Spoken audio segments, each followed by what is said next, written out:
Now that you know why companies use whiteboard challenges, let's talk about what they're really looking for when you're in that session. The whiteboard challenge isn't just about solving a problem, it's about showing the way you think. And interviewers evaluate you across a few core skill areas that together define your design maturity. Let's go through each one in detail. The first and most crucial skill, problem understanding. Before you even pick up the marker, interviewers want to see how well you can frame the challenge itself. Can you identify the core issue? Can you separate what's relevant from what's noise? Often the problem they give you will be intentionally ambiguous, and that's the point. They want to see if you can ask the right clarifying questions, establish clear boundaries, and reframe the problem in your own words. Because great designers don't rush into sketching, they take time to understand what they're actually solving. If you can reframe ambiguity into a clear design direction, you've already demonstrated strategic thinking. The next skill is strategic questioning. This is your ability to ask meaningful, structured questions before jumping to solutions. Strong candidates make their assumptions explicit. For example, I'm assuming the user is already logged in. Or, I'd like to confirm whether this solution is mobile first. This shows maturity because you're identifying constraints before you design. Interviewers are paying attention to the quality of your questions, not how many you ask. Every question should either clarify intent, define the audience, or reveal hidden constraints. Strategic questioning transforms you from a reactive designer into a proactive problem solver. Next comes scoping and prioritization. This is where you demonstrate your ability to work within limitations, time, resources, or technology. You won't have time to solve everything, and that's intentional.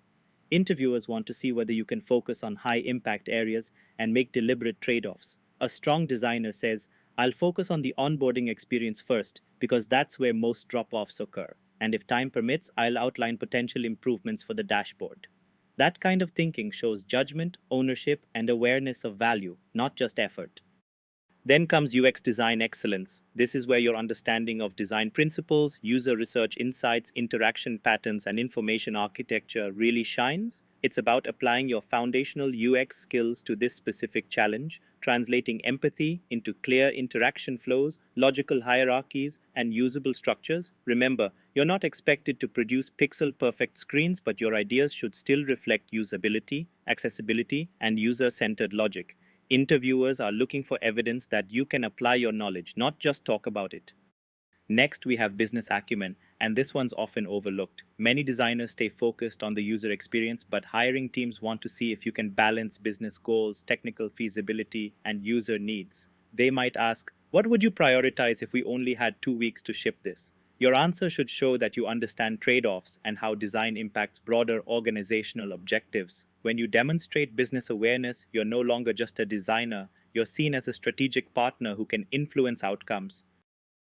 Finally, clarity in communication. Even the best ideas fall flat if they aren't communicated well. Your ability to articulate reasoning, tell a story, and make complex thinking accessible to non designers is a key differentiator. Interviewers observe how you narrate your thought process. Can you connect the dots logically? Can you explain design decisions in plain language that a stakeholder or developer can understand? Storytelling matters. When you walk the interviewer through your flow like a narrative, here's the user's goal, here's what they see, here's why this matters, you bring your design to life. So, in short, the whiteboard challenge isn't about drawing pretty screens. It's about showing your process, your mindset, and your design maturity in action. And that's exactly what this course is designed to help you master. By the end of it, you'll know how to walk into any design challenge with calm confidence, how to think clearly under pressure, communicate your ideas with impact, and turn every interview into a conversation about how you think, not just what you design. Remember, interviewers aren't looking for perfection. They're looking for someone who can listen, collaborate, and bring structure to ambiguity. That's what makes you stand out as a designer. And if you ever feel like you'd like personal mentorship on how to crack whiteboard challenges, to learn through real practical assignments and guided feedback sessions with me, feel free to reach out. Together, we'll refine your thinking, strengthen your storytelling, and help you walk into your next interview with calm confidence and clear structure. Because great design isn't rehearsed, it's revealed through practice and mindfulness.